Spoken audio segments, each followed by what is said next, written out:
this? Why are you running? A, I did not sue the association. Yes, you have. You have sued, and they have settled with you. Let him answer. Okay. Number one, I did not sue the association. Number two, I sued the board. Number three, I sued the board for money that was due the association, and I was successful in getting the money that was due the association, and the money was paid to the association.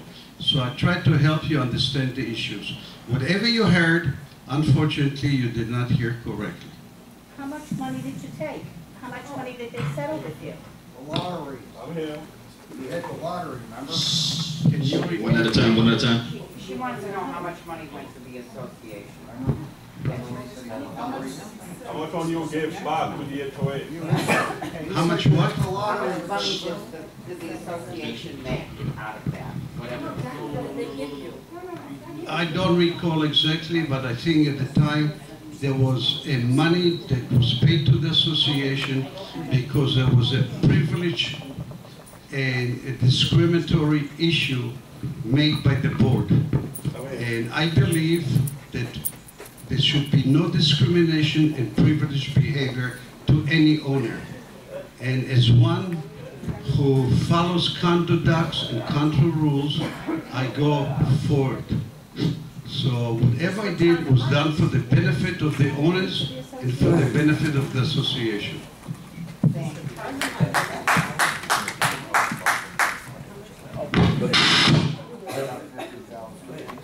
Okay, good evening. I wasn't here that long. I've only been here for a few years. Can you hear me now? Yeah. Okay. Say your name and where you live, which building. And who are you again? Okay, my name is Eitan Bracha, and I live in 3710 1S. Interline. Okay. I hope it's not going to come off my one minute. Anyway, I wasn't here that long. I've only been here for 2 years. And since I've been here, actually, I needed to solve some problem that I had. And I learned that there's 13 buildings in this international village. And I think there's almost 800 people living here, 800 families. What's the question? You have 1 minute, Professor. Okay, just 1 second. For some reason, I feel like I'm always the last one in the bottom of the list. Every time I call David, I'm in the bottom.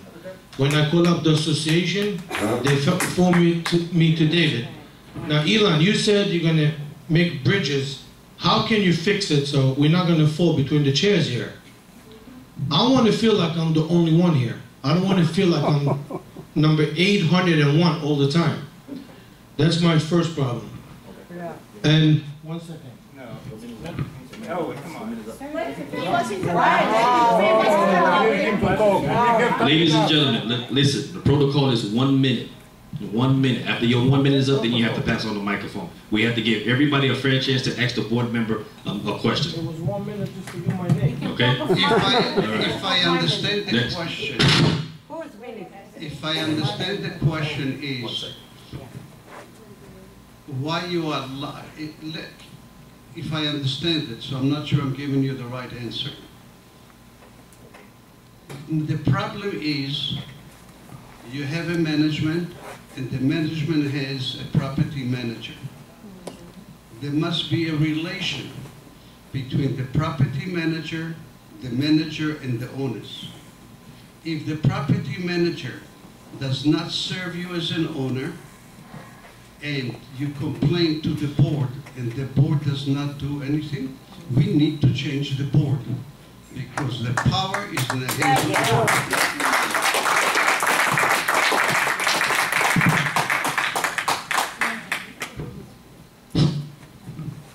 My name is Frank Noel, 3670 B1Z. Now, my question is for Ilan. I've moved here since 2005, 10 years ago, and you've been suing us since. I believe you've been suing us since 2005. I moved here. Probably you were doing it before that, but as I recall, I moved here since 2005. Now. Last board, you won a settlement for $70,000. And if I estimate you won so far from 2010 2005 to until today, $210,000 estimate. Okay? So you cost us $210,000 in lawsuits. Okay? Estimate, that's an estimate. At $15,000 a year. That's an estimate. Yeah. $15,000 a year for 10 years. That, plus $70,000, that $210,000 you cost us. So what epiphany you have now that we can trust you, you will do anything good for us. And you have 2 lawsuits currently going on.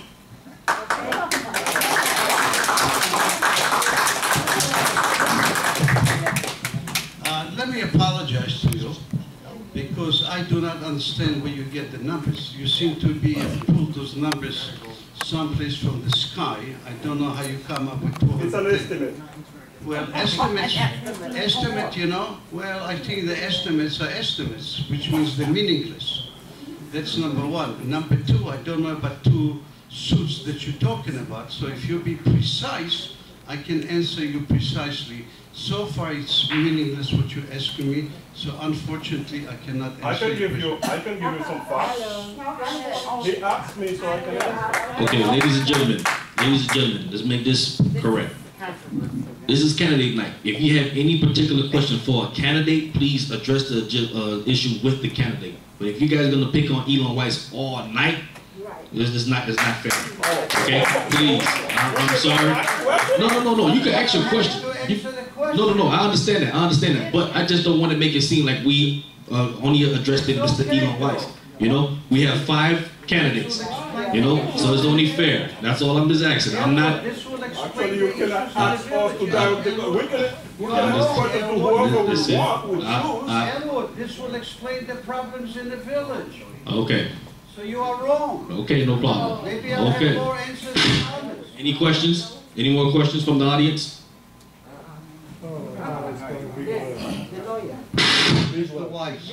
I have in front of me a general release. Who am I talking to? Edwin Kaufman. I have in front of me a general release signed by you in your lawsuit, in which you sued Elon Weiss against International Village Association, Elon Weiss second against International Village Association, and a number of them, Elon Weiss against International Village Association.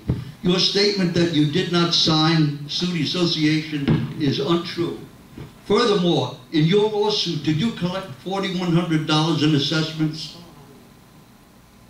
You sued for it. I believe. The answer is you didn't collect a dime.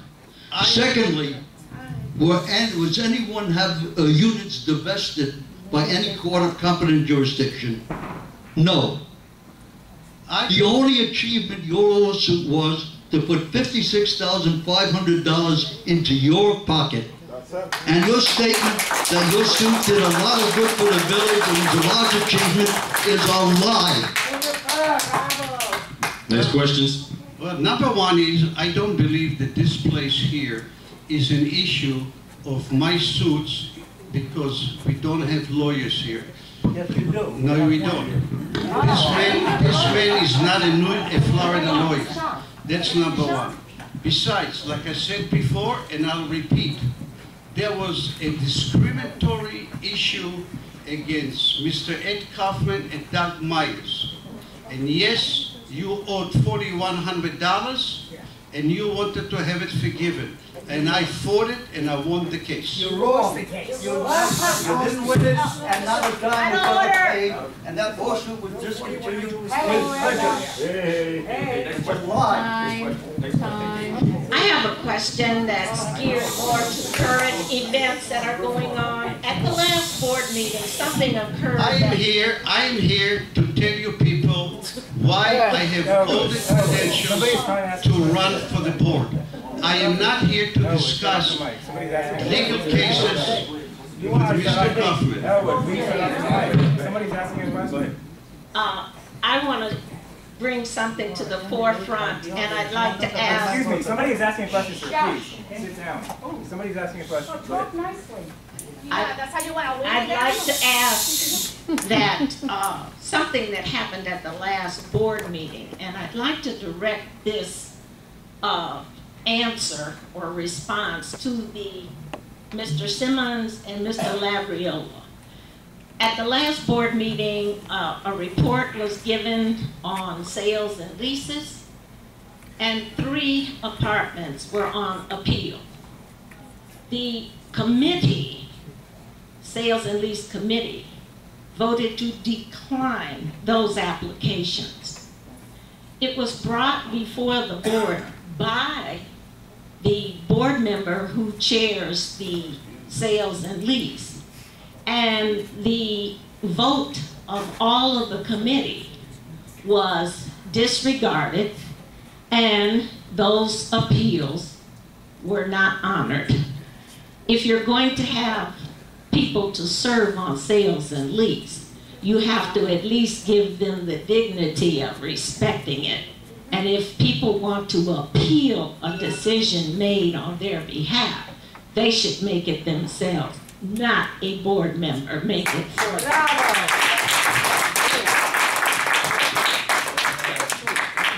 Thank you for the question. I heard my name there, so I'll take that one.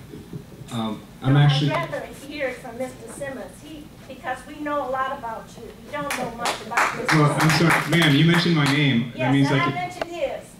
I mentioned his too, and I'd like to hear his position. Right, okay. Well, you mentioned my name, ma'am. Then under the rules, if you mention my name, I get to answer your question. No, that's not true. Yes, it is. No, not true. I'm sorry. Come on, stop. Well, both of them can answer. Okay. Both of you guys can answer. That's fine. All right. Your question about the Sales and Lease Committee, I think you should know that I'm not on the Sales and Lease Committee, neither is Carl. So the way the process works is the Sales and Lease Committee votes. It consists of, I believe, 4 or 5 members. The chair did not appeal anything. The owner who was declined, yes, the owner who was declined appealed to the board.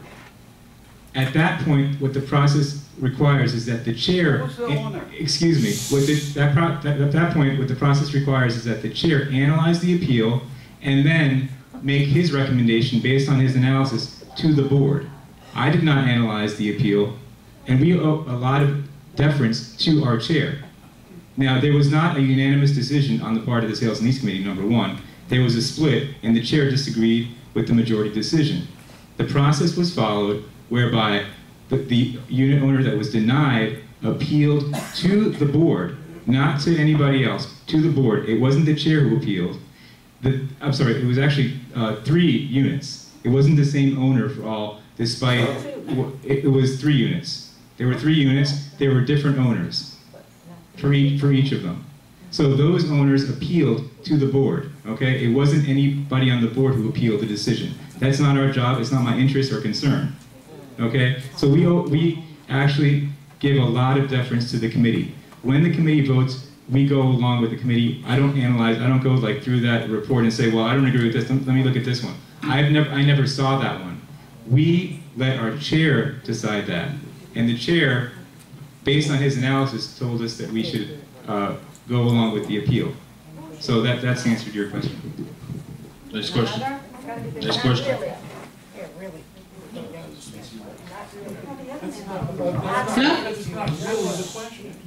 Oh, Carl didn't answer. The real question is, Carl. how are you going to get it? Yeah, Carl has to answer.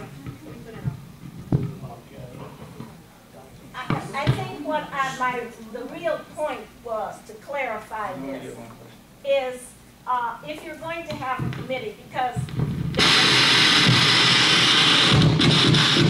there was a committee member present who was disturbed by the way it was handled. And having served on the Sales and Lease Committee, I could understand that much time is given. And I just think that some procedures should be handled a little differently. The response that we got from the chairman of that committee was so convoluted with how we combine this income with that, and if you take this percentage from that percentage, this is how you come up with something, when basically the guidelines say this dollar amount, period. It doesn't go into all this other. So I'd like to know your position, Mr. Simmons. That's just to clarify.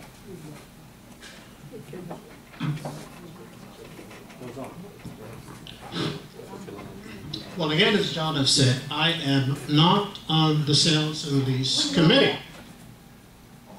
Let me try to answer your question. Okay? And I vaguely recall, yes, that conversation. And I don't remember us overriding a decision that was made by the committee.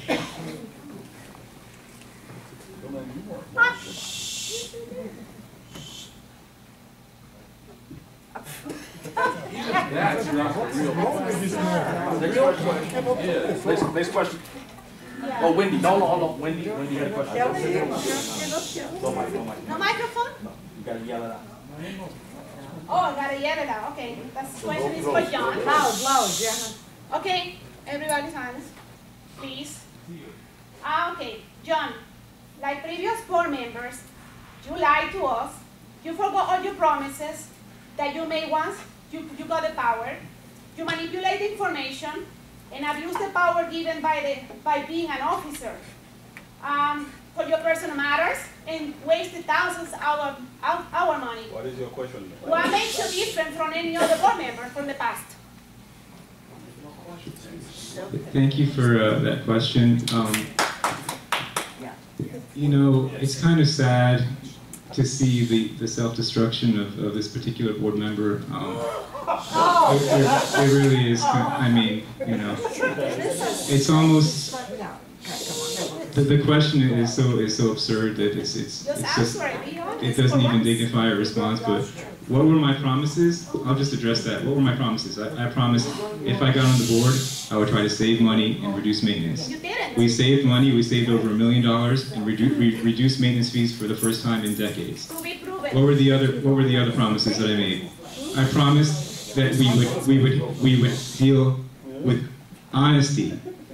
We had a manager here who was a criminal, who is now in prison. I was the first one that blew the whistle on that manager, got rid of the company, when a lot of you were screaming and yelling, we shouldn't do it, keep him. Even some of our friends were telling us, I think you're making a big mistake getting rid of AMG, okay? But they didn't have the information that we had, which some of it we still can't reveal because our attorneys are telling us that some of it is going to come up in a lawsuit. And so the person sitting next to me has made multiple requests of the office asking for privileged information regarding this lawsuit or regarding a potential lawsuit against this company in order for him to feed the information to that company. How do we know that? Because in fact, the day that I was actually served with the lawsuit that AMG served on me, the very next business day, there was an email from this individual who's running for the board now, cheering the fact that they had sued me. How did he know? I hadn't told anybody. He was cheering the fact that this company that we fired because they were criminals was now suing a board member, and he was actually cheering the fact that we would probably end up having to pay something. Well, in fact, we have an insurance policy that protects board members. It kicked in, but it has a $5,000 deductible. I would like to have AMG pay that deductible because there's no reason why we should have spent money after we fired this crooked company whose manager is now sitting in prison. Why should we have had to pay $5,000 deductible when they sued us for firing them? Okay?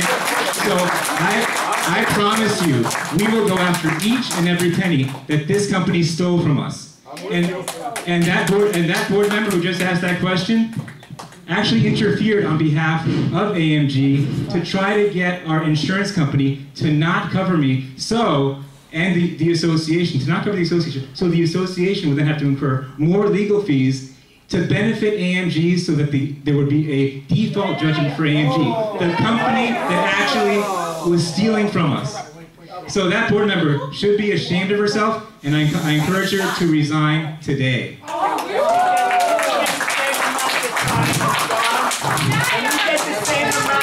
minutes, John, when we talk. Ladies and Can we gentlemen. get I would like to say something right now in front of you.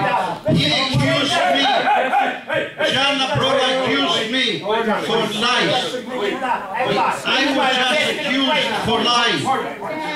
Ladies and gentlemen, once I said before, listen, let the candidates speak. After they speak, then you guys will speak. Yeah, but how many minutes they got? Listen, he got time. He's got a lot of time. But you cannot interrupt them. If you interrupt, it's going to prolong you. Nobody interrupted him. Listen, guys. 3 minutes. Listen, he got 3 minutes. He gets 2 minutes. Okay. Listen. He gets 2 minutes. After they speak, then you guys will speak, please. But if you guys are going to be yelling and screaming, going back and forth, we're going to be here all night. But you got to give us a chance to speak. I understand that. You can't have the floor all night with the mic like you got Listen what I'm saying. If you guys are speaking, and while he's speaking, it's going to be prolonging more back and forth. We don't want that. We want to be Elwood, Okay, go ahead. I want to say something. This man here just accused me and lied. And I'm telling you, there was all lies what he told you about me. He didn't mention my name, but he said the man who sits next to me. It's me who's sitting next to you. The man is a liar. The man is a liar. The man is a liar. Innuendos and lies. And he has no proof. He wants brownie points telling you about John LaBrola. I don't give a shit about John LaBrola sitting in jail.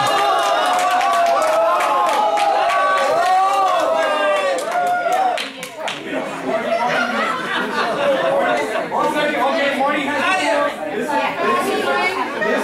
has the floor. Please. John, this is good. John. You saved us $1 million. You never explained to us how you saved $1 million. I'm not questioning. I want to know in truth. A lot has been said, and we have no proof of any of this. The buildings are getting done. That's great. There's 2 questions. The rest of the place is falling apart. Who's doing the regular maintenance around the place? Nobody. There's a door missing off the pool. Nobody. The curtains Nobody. are all screwed up. I mean, you're doing a lot, but I don't see any. Where is the $1 million? Okay, thank you for thanks for the question. And I didn't personally say that the association $1 million. I had the help of some very dedicated, honorable fellow board members who voted with me to do the things that actually saved money. Number 1, what was our biggest saving? On the 40-year certification, okay? AMG produced a report, well, Criterium, who was working with AMG, produced a report that told us that we had to do over $1 million in repairs. The report was actually not due yet, but they were pushing it. And there was a mistake in the Broward County records that indicated that we were not as old as we were. The information was given to the county, and we were then, it triggered for the 40-year. When that 40-year was triggered and we received the letter from the city, we decided to get a second opinion. It was opposed by the old board members who have resigned, as well as one sitting back there, who's still on the board.